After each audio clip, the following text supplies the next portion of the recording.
Alors, Benoît donc, est le DG de GoSport, c'est un jeune homme, 41 ans, études donc d'œnologie à Toulouse, doublé de l'INSEAD notamment, et ta première vie, donc tu passes 5 années au sein du groupe Carrefour. Donc tu as fait quoi chez Carrefour? Alors j'ai fait pas mal de choses, j'ai fait du produit, donc j'étais ingénieur qualité pour les usines qui fabriquaient les produits à marque propre, puis après catégorie manager, négociateur, et puis négociateur international. Alors ensuite, les équipes du Wild Business sont aperçues du côté de la Suisse. Que faisais-tu à l'époque? Donc déjà je crée un compte, à l'époque le franc suisse était quand même un peu moins fort qu'aujourd'hui, donc ça valait le coup, je vivais en France. Et non, en Suisse, en fait, j'ai travaillé pour Carrefour un petit peu, une centrale d'achat internationale. Et puis après, j'ai travaillé dans le sport. En fait, à l'époque, déjà, je suis passé un tout petit peu chez GoSport pendant une petite année où on a fait une centrale d'achat commune avec Sport 1000 à l'époque. Ensuite, donc, Lagardère sur un des métiers qui n'est pas forcément très connu, Benoît, du grand public. Alors non, c'est Lagardère Travel Retail, donc c'est le commerce de zone de transport, donc gare, aéroport et le duty free. D'ailleurs, j'ai vendu ce magnifique whisky, la marge était dégueulasse par contre. Ah bon? T'as vendu? Mais c'était français. Donc on le vendait, je plaisante. Mais on l'a vendu, voilà. Et donc chez Lagardère, je me suis occupé des achats, je me suis occupé de la direction commerciale, marketing, la supply chain, les opérations, et puis une direction générale du réseau Duty Free juste avant de rejoindre GoSport. Voilà. Alors GoSport, donc tu as rejoint l'entreprise récemment, c'était en février 2022, donc là tu as atteint ton nirvana professionnel. Un mot sur l'historique, on parlait tout à l'heure de Caviari, c'était il y a 40 ans. Quand a été créé GoSport et où? Alors c'est là où j'ai cherché le lien avec Laetitia et que j'ai trouvé assez facile. Pour la raison d'avoir effectivement, moi je suis un peu œnologue, donc je suis passé du vin au sport. Et en fait les créateurs de GoSport, c'est la famille Catiard. Forcément vous les connaissez, puisque maintenant ils sont Smith Olafite, Pessac-Léognan, ils sont aussi Caudalie. Et donc ces gens-là étaient des passionnés de sport. Lui était dans l'équipe de Jean-Claude Killy dans les Jeux Olympiques de 1968, elle était sportive. Et en fait, peu de gens le savent. Je pense que dans cette salle, personne ne sait d'où vient Go. Go, ça vient pas d'Angleterre. C'est pas Go Emilio non plus? Absolument pas. Go, c'est Grenoble Olympic Sport. Et en fait, ça a été créé en 1978 en souvenir des Jeux Olympiques de Grenoble. Le siège est à Grenoble, historique, au pied de la falaise, en dessous du Vercors. Donc c'est vraiment une entreprise qui a été créée par des sportifs, pour les sportifs, à Cessna City. Voilà. Ah, monsieur connaît bien, oui. Alors, donc aujourd'hui, qui sont les heureux propriétaires, Laetitia, de GoSport? Laetitia? Alors GoSport, les Catiard ont vendu à Rallye à l'époque. Rallye, c'est le groupe Casino, voilà. Et le groupe Casino a vendu il y a un an, un peu moins d'un an, à un groupe qui s'appelle HPV, qui est une immobilière en fait financière qui appartient au groupe à l'homme d'affaires Michel Coyon. Et qui a plusieurs marques, plusieurs activités. Qui a Camailleux, qui a des, voilà, et qui a aussi la Grande Récré, Gap, et puis 26 Galeries Lafayette. Voilà. Alors, l'offre de GoSport, ça c'est Franck Desmines qui était intéressé par ce sujet-là, parce que notamment au niveau des maillots pour nager. Quelle est l'offre de GoSport? Donc il y a quoi comme... En fait, GoSport, la notoriété est exceptionnelle, l'image n'est pas top. Donc il y a du boulot, et c'est pour ça que ça m'a plu, parce que j'aime bien ça. Mais globalement aujourd'hui, en fait l'idée c'est de se positionner un peu différent de nos copains, parce que là tu vas me demander si je vais racheter Decathlon. Alors c'est un projet, tu les rachètes. À l'époque Decathlon n'existait pas, c'était la seule enseigne de sport performance de GoSport, et donc l'idée c'est qu'en fait on a un peu oublié d'où on est, GoSport. Voilà, on a oublié que notre ADN c'était le sport, créé par les sportifs. À l'époque il y avait 80% des articles qui étaient pour faire du sport. Aujourd'hui 70% des choses que je vends, c'est du sportswear, c'est tout sauf pour faire du sport. Et donc, on va réinverser les choses, on va revenir dans le sport, on va remettre le sport dans nos magasins, on va remettre des marques de sport, et en plus ça tombe bien, puisqu'en 2024 c'est les JO. Voilà. Absolument. Alors donc les magasins, restons sur la France pour l'instant. Donc au total, il y en a combien sur la France? Donc en France, on a 83 magasins qui nous appartiennent, on a 40 en franchise, et puis on a aussi des magasins endurance shop, spécialisés dans le running et le trail, on en a une quarantaine. Et donc tu as également des activités hors de France, donc avec une cinquantaine, c'est ça? Ouais, 50 magasins franchisés, principalement Moyen-Orient, Afrique. Voilà. D'accord. Et alors les franchisés, comment tu les motives là? Est-ce que le franchisé gagne sa vie? Parce que tant qu'il y a pas de sous, il t'embête pas, mais si ça va pas bien, il va t'embêter. Non, il gagne sa vie parce que d'abord c'est des entrepreneurs, donc c'est des gens qui en général sont des modèles pour nous. Hein, ils gèrent sans doute parfois mieux le commerce qu'on le fait nous-mêmes. Donc c'est des modèles, et puis c'est des gens qui connaissent leur métier, qui sont des passionnés, qui ont des sportifs dans les magasins. C'est ça qu'on va faire aussi demain, c'est qu'on va plutôt recruter des gens qui font du sport, qu'on va former à la vente, que des vendeurs, on va dire, c'est bien, tu vas devenir expert du running. Au total, donc c'est 2000 collaborateurs. Tout à l'heure, on a parlé avec Valérie et ses équipes du Flex Office, tout ça. Tous tes collaborateurs au siège qui se disent chef, je serai pas là lundi, et chef, je serai pas là vendredi. C'est insupportable, hein? Alors j'ai eu le problème, effectivement. Moi, ils ont commencé par tous se poser le lundi et le vendredi. Alors en plus, on est au pied du Vercors, donc en saison d'hiver, c'est un peu compliqué de les faire venir. Néanmoins, c'est pas très grave parce que l'objectif aussi, c'est demain de recruter aussi des gens passionnés de sport Et il faut qu'on arrive à insérer le sport dans nos journées de travail, parce qu'on est dans le sport. Donc si à un moment donné on n'est pas capable de poser le cahier pour aller faire un peu de tennis et rentrer, ou du ski sur le Vercors, c'est qu'on n'est pas dans la bonne boîte en fait. Donc c'est pas très gênant, il faut que les gens fassent du sport. Et t'as du mal à trouver des collaborateurs ou pas? Enfin, des gens sympas, fidèles, pas chers, performants? Oui, on a du mal. Vous allez vous filer les gens aussi de ces gens parce que on a du mal parce que ça se nage forcément, c'est pas. Voilà, il faut en revenir au départ, et quand vous y êtes, vous êtes content. Donc effectivement, on voit qu'on a un problème de recrutement. D'ailleurs, il y a un siège qui avait été créé à Paris pour attirer des talents, mais ce qui est compliqué. Voilà, mais je pense qu'on peut vraiment attirer les gens parce que le Covid nous a aidés, les gens ont envie de changer de vie. Et quand vous travaillez à Cessenage, effectivement, au pied du Vercors, et j'ai plein de collaborateurs qui habitent dans le Vercors, qui vont skier le matin de 5 à 6 à la lampe frontale et puis qui redescendent bosser, et c'est ça les collaborateurs dont j'ai envie. Ouais. Alors, est-ce que tu vas t'inspirer de bonnes pratiques, par exemple, de nos amis de Decathlon, pour te dire ça, on le fait pas, faut le faire? Est-ce que tu vas jouer au japonais, français? Non, alors moi, mon rêve, demain, je vais avoir changé de positionnement, donc mon rêve, c'est d'être juste en face de Decathlon. Decathlon, 83% de marque propre, une marque qui va dans la performance, des équipes des sportifs, mais très grand public. Moi, je vais faire l'inverse. 90% de marques, je vais arrêter la marque propre quasiment, je vais faire confiance aux marques et elles reviennent, des marques dans la performance. Et puis je vais être premium, c'est-à-dire au sens d'un commerce omnicanal, service, coaching et des vendeurs experts. Et puis eux sont plutôt périphérie urbaine, moi je suis plutôt centre-ville, donc en fait mon positionnement il me va bien. Donc je vais me mettre à l'opposition d'Intersport et de Decathlon. Et finalement, je traîné comme ça, donc demain, je suis très heureux d'être en face de Decathlon. Le français dépense des sous pour faire du sport? De plus en plus. C'est quoi le panier moyen? Je sais pas s'il y en a un, mais... nous, chez nous... Pas Franck qui achète des beignets de luxe. Non, chez nous, ça dépend en fait. Hein. On va entre 20 et 60 euros de panier moyen. Donc c'est entre 20 euros et 60 euros. Ça, c'est le panier moyen dans le magasin. Mais les Français dépensent beaucoup. Et surtout, ils sont très fidèles, c'est-à-dire qu'ils reviennent entre 2 et 3 fois. Quand vous êtes running pratiquant, vous changez de chaussures peut-être 2 fois dans l'année. Quand vous êtes très pratiquant, vous avez besoin de 3 paires de chaussures de running. Et donc effectivement, c'est ces pratiquants-là, aguerris, qu'on veut recruter demain dans le milieu. GoSport et le commerce électronique, Internet, c'est... On était nulle part, on était mauvais, donc c'est bien, il y a tout à faire. Donc l'idée c'est qu'aujourd'hui c'est 6% de chiffre d'affaires, demain ça doit être 15%. Donc il faut effectivement qu'on accélère, et la façon de le faire c'est l'omnicanalité, c'est anywhere, anytime, any device, voilà, c'est vous commandez n'importe où, n'importe quand, et vous recevez le stock n'importe où, n'importe quand, et c'est ça qu'on va faire, et ça sera prêt dès février. Voilà. Dans les questions bêtes que je pose matin, midi, soir, c'est quelle est la marche sur une balle de tennis fabriquée en Chine? On n'achète pas de balles de tennis fabriquées en Chine, parce que nous on est en train de rapatrier toutes nos marques propres, le peu qu'on fait en France, en Europe, et au Moyen-Orient, enfin Afrique du Nord. Non, ça va être 400 balles et les 3 balles. Non, pas du tout, non, parce que fait aujourd'hui, déjà le dollar, c'est un peu compliqué, donc il vaut mieux acheter pas trop en dollars. Et puis en fait, il y a de plus en plus de gens qui rapatrient la production en Europe, donc on va en bénéficier. Et après, les marques, elles, la marche sur les marques, ça dépend des marques. Oui, ça dépend des marques. Et de la négo. Et il y a des sports que tu ne couvres pas aujourd'hui, que tu souhaiterais embrasser demain? C'est-à-dire que je sais pas, tu fais du golf ou tu fais... On a beaucoup abandonné le sport chez GoSport, et c'est ça le problème. C'est qu'en fait aujourd'hui, finalement, on a abandonné le golf, on a abandonné... Il y a 15 ans, GoSport, c'était la référence en équitation. Aujourd'hui, il n'y a plus aucun magasin qui fait l'équitation. Donc l'idée aussi, c'est de remettre du sport, c'est ça qu'on veut faire. Et donc on va passer d'un poids du sportswear, donc du lifestyle de 70% aujourd'hui, à 30% demain. Et donc on va remettre du sport. Donc oui, on va refaire du golf, on va refaire du tennis, on n'en faisait quasiment plus, on va refaire l'équitation, et puis on va faire tous les sports un peu plus classiques, le running, le foot, le basket, etc. L'esprit sport, donc 2023 pour les amateurs de rugby, il y a quand même un événement juste majeur qui va se dérouler chez nous. 2024, un tout petit truc qui s'appelle les Jeux Olympiques, et puis 2025, pour l'anecdote, c'est le championnat du monde de rugby à 13, voilà. Donc tout ça, on est sur une vague, tu vas essayer d'en bénéficier, tu vas t'intéresser aux sportifs, tu vas sponsoriser, qu'est-ce que tu vas faire? Alors ouais, nous c'est super ça, l'actualité est géniale pour nous. La Coupe du Monde de rugby un tout petit peu moins, en général malheureusement ça crée un tout petit peu moins de dynamique commerciale, par contre les JO c'est extraordinaire, c'est fabuleux. Et donc là on va forcément le jouer à fond. Et donc on commence à responsoriser aussi voilà, du sport, on est partenaire d'une équipe de vélo, on vient de signer avec la Fédération de triathlon d'Île-de-France, on va signer avec le marathon, le semi-marathon, l'UTMB, l'Ultra-Trail du Mont-Blanc, donc on remet GoSport dans le sport. On remet GoSport dans le sport pour les sportifs avec des articles de sport. Voilà.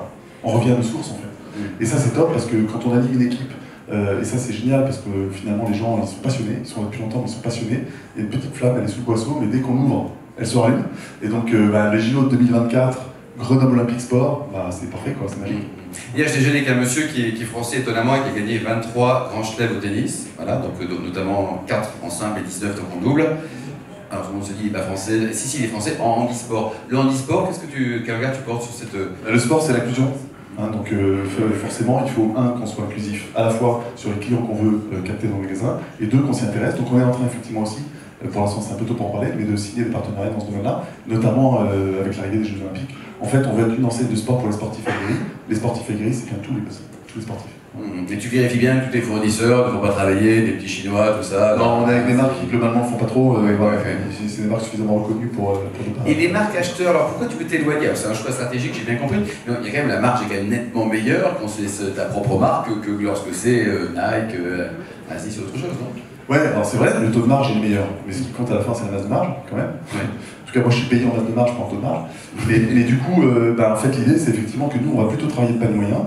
On va baisser notre poids promo parce que quand on travaille avec de la marque propre, on grille aussi pas mal de marge sur la promo. Et on va aussi travailler plutôt avec des marques exclusives. En fait, on va aller chercher la marge par l'exclusivité, des marques spécifiques qu'on va trouver que chez nous, plutôt que par la marque propre. Et puis la marque propre, le ticket d'entrée est cher, on n'a pas ni les moyens, ni l'expérience de Decathlon, on va pas les se battre contre eux, donc aucun sens. Donc nous, on va aller sur les marques. Il a été, j'allais dire, non pas sportif, mais musicien de haut niveau, tu as failli devenir pro. Et quel était l'instrument de musique qui a happé quoi, 10 ans de ta vie? 12 ans de ta vie? Ouais, presque 12 ans. Presque 12 ans de ta vie, quoi. Et allez-y, parce que franchement, alors oubliez le piano, la clarinette, tout ça, c'est pour les ringards. Moi j'ai fait 12 ans de clarinette, les ringards, c'est ça. C'est quelque chose de plus original et qui est très beau. À votre avis, donc Benoît, il jouait de l'art. La réponse est non. Pourtant il est grand, ça rentre, c'est très bien, mais ça pourrait être de l'art. Oui. Le saxo, non, ça c'est trop classique, le saxo, c'est pas ça. Non, le triangle, ça c'est sympa, tu serais bien c'était pas ça. Donc la guitare c'est trop classique, le piano, la batterie, non. Donc Benoît, tu as joué pendant 10 ans et ta maman était très déçue quand tu as décidé de devenir pro. Tu jouais quoi? Du corps d'harmonie. Voilà. C'est un instrument, il y a la trompe de chasse, c'est aussi quelque chose que je fais. Mais là c'était du corps d'harmonie et donc voilà, j'ai joué effectivement pendant 12 ans et puis au moment de devenir concertiste, je me suis dit que j'allais pas faire ça toute ma vie. Et je pense que vous l'avez compris, j'aime bien changer un petit peu. Donc, voilà. Est-ce que tu es vraiment bloqué sur le secteur du centre-ville ou tu penses t'ouvrir à d'autres zones géographiques? Tu penses à quoi? Non, justement, aller plutôt en banlieue aussi. Alors nous, c'est vrai qu'on a un positionnement qui est plutôt centre-ville, centre-côte, centre-ville, et il nous va bien avec le nouveau positionnement. Donc on va plutôt le garder. Après, ça ne nous empêche pas de nous développer en périphérie urbaine, mais en périphérie urbaine, surtout sur les villes moyennes et moyennes grandes, vous avez systématiquement un intersport, un sport de ville. Donc j'ai pas très envie forcément de mettre en face de eux. Mais nous, c'est notre spécificité. On a vraiment des magasins très urbains. Paris, c'est 10 fois notre part de marché national. 30 magasins sur la région parisienne. Donc voilà, c'est notre cœur, c'est notre différenciation, c'est ce qui fait que le positionnement qu'on veut mettre en place fait sens aussi par rapport à ce positionnement géographique. Sylvain, t'es client Gosport ou pas? Moi j'y vais de temps en temps chez Gosport, mais moi j'aime le tennis, est-ce que Roger Federer, vous allez pouvoir le recruter pour faire... Ça y est, je suis arrivé. Donc je vous invite, donc il est arrivé, hein, donc vous pouvez aller donc le magasin à Montparnasse, les ateliers Gaieté qu'on a ouvert hier, avec un peu de chance vous le verrez là-bas, parce que donc là vous verrez ce que c'est qu'un nouveau Gosport, avec le nouveau positionnement, 70% de sport, je vous invite à y aller. Voilà. Et d'ailleurs je fais un peu de la pub, si vous faites du sport, vous voulez faire du sport, parce que vous avez tous des vies qui font que vous avez du mal à trouver où faire du sport, où faire du sport, on a créé un concept qui s'appelle la salle Gosport à Madeleine, qui était l'ancienne salle de sport Revoc, qui est en face du Décathlon, on a fait exprès, et qui est un ancien Gosport, ça c'est le pôle d'histoire, j'aime beaucoup l'histoire. Et dans ce truc, vous avez c'est à la fois une salle de sport, coachée, plutôt premium, du retail, c'est aussi un restaurant, et c'est aussi le coworking, vous avez des cabines, vous pouvez réserver, vous pouvez bosser. Donc vous venez le matin, vous avez vos réunions, vous êtes tranquille, vous déjeunez, vous faites du sport, vous êtes coaché, vous avez un diététicien et un ostéopathe, vous faites du shopping et vous rentrez à la maison. Voilà. Karine, après Céline. Karine. Dernière question, Benoît, tu fais quoi comme sport? Ça se voit, non? Je cours, je fais du vélo, et puis je suis un fan de ski. Ah, du ski aussi, d'accord. Ouais, donc tu vas... Céline, est-ce que tu es cliente de Gosport? On a une question à poser, Céline? C'est la question qui tue. Voilà. Après, ça sera Franck, le patron du groupe SIA. Alors moi, je ne suis pas cliente Gosport. Alors comment vous faites pour m'attirer dans vos magasins? Ouais, t'as 5 minutes. Hein. Non, mais c'est facile. Donc, effectivement, un positionnement, ça marche si on communique. Hein, c'est comme un bon prix, c'est un truc qui est communiqué. Bon, donc, voilà. Donc, ce qu'on va faire, c'est que une fois qu'on va repositionner tous nos magasins, parce que tous nos parcours clients vont changer, ils vont être complètement uniformes à partir de printemps-été 2023, donc mars, avril, on va faire une campagne nationale télévision, réseaux sociaux, on va venir cibler des pratiquants, des sportifs aguerris. Et donc, comme vous en faites partie, des sportifs aguerris, là, vous allez venir. Voilà. T'as été séduite ou pas? Bon, parfait, ça fait un client de plus. Franck, le patron du groupe CIR, on va généralement dans une piscine une fois par semaine ou 2 fois par semaine. Est-ce que tu es client, Franck? Moi, je vais faire une réponse très polie, oui, bien sûr. Oui, bien sûr, très bien. Okay. Après, je remarque ta bâtie pour une question. Alors, vous avez évoqué deux points. Le premier, c'est votre positionnement centre-ville. Et puis, le deuxième point, c'est les évolutions que vous avez observées sur les comportements, et notamment à la faveur du Covid. Est-ce qu'il y a un lien que vous observez dans les grandes tendances de sport, dans les sports urbains, et puis les sports que vous voyez émerger pour demain? En tout cas, en 2 mots, oui, le Covid nous aide, parce qu'en fait, le Covid, effectivement, les gens se sont mis à faire plus de sport, voilà, parce qu'effectivement, ça a développé le télétravail indirectement, voilà, et ce télétravail fait que les gens font plus de sport.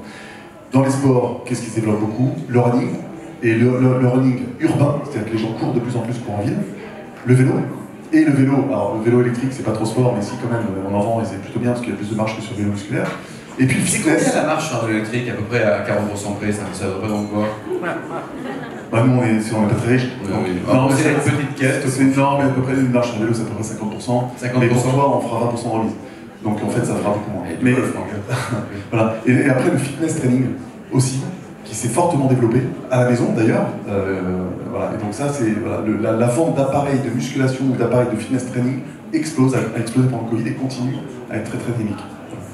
Marc Sabatier et puis Loïc Marchand pour terminer. Donc Marc, bravo déjà d'avoir pris le challenge, parce que je pense que face à Decathlon, c'est un peu part de loin quand même. Oui, est-ce qu'on est obligé de se développer à l'international? Absolument pas. Donc très clairement, l'international existe, c'est très bien, c'est rentable. Ma priorité, c'est France first. Une fois que j'aurai souhaité la France, on en reparlera. Mais donc voilà, mais il se trouve que je gagne de l'argent, donc je ne peux pas le fermer, mais c'est pas la priorité absolue, clairement. Bon, c'est clair. Loïc Le Marchand qui est là, donc Loïc, voilà, qui commence à... C'est les questions des Bretons, là, maintenant. Voilà.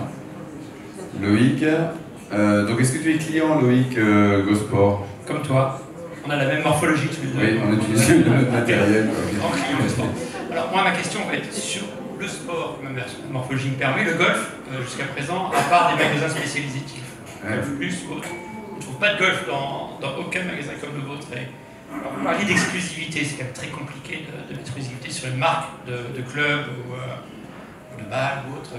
Comment vous allez vous y prendre sur ce sport qui est quand même, quand il n'y a pas des abrutis pour péter les parcours, c'est quand même un sport qui est aujourd'hui 4e, je pense, en termes de... Oui, puis les gens ont des sous, Loïc, il est blindé. Hein. Donc, alors, en plus, c'est bien par rapport à notre positionnement, puisqu'on est très urbain, périphérique, donc effectivement, c'est un sport qui nous intéresse. Ben, on va le reconstruire. On est en discussion avec des pro-shops aussi, potentiellement pour venir dans un premier temps, finalement, sous-louer notre espace, faire le métier qu'ils savent faire et qu'on ne sait pas faire, et puis de peu à peu progresser. Voilà, si vous habitez pas très loin du Chénet, on va très prochainement dans notre magasin de Paris 2, que je vous invite à visiter, qui est exceptionnel, un peu caché, parce qu'il y a des mecs qui sont mal négociés, mais qui est quand même bien. On refera du golf. Voilà. Pour l'instant, il y en a un tout petit peu, mais on fera... Dernière question, Valérie Ménul. Valérie qui est juste derrière, qui n'est pas très loin du Chénet, qu'on pourra venir... Est-ce que vous vendez des murs? Est-ce que tu vends des murs? Des fruits. Des murs. Des vêtements d'immobilier. Non, alors nous, on n'a pas de mur. D'accord, vous n'êtes pas propriétaire. Si, on est propriétaire du siège, à Sassenage City. Combien de mètres carrés? C'est grand, mais potentiellement, personne n'en veut. Voilà. Ouais. En Gers, c'est comme le Gers, là. Non, c'est dans les magasins de locataires. Et alors, donc, c'est vrai que c'est un choix, ça, de ne pas acheter des murs, c'est-à-dire que c'est depuis le début, on loue les boutiques et point barre. Il y avait des murs qui ont été vendus, voilà, puisque GoSport, c'est une entreprise qui a perdu de l'argent pendant longtemps, hein, qui en a perdu les 15 dernières années, donc forcément, effectivement, tout ce qui était avant a été vendu. Voilà, donc on va redémarrer. Hein, l'idée, c'est que l'année prochaine, on sera quasiment break-even, et puis après, on gagnera enfin d'argent. Ça fera 17 ans qu'on n'aura pas gagné. Et puis derrière, on s'intéressera à acheter des murs. Il se trouve qu'on a un actionnaire qui, lui, fait pas mal ça. Oui, il connaît bien l'immobilier, quoi. Et donc, pour terminer, GoSport dans 10 ans, bon, on sera tout sport, mais dans 10 ans, ça sera quoi? GoSport dans 10 ans, ça sera revenu sur son ADN d'origine. Ça sera un magasin de sport pour les sportifs, urbain, qui gagne de l'argent. Et puis j'espère qu'on aura doublé le parc. Hein? Bon, il est super aussi, on applaudit très chaleureusement. Merci. Bon courage.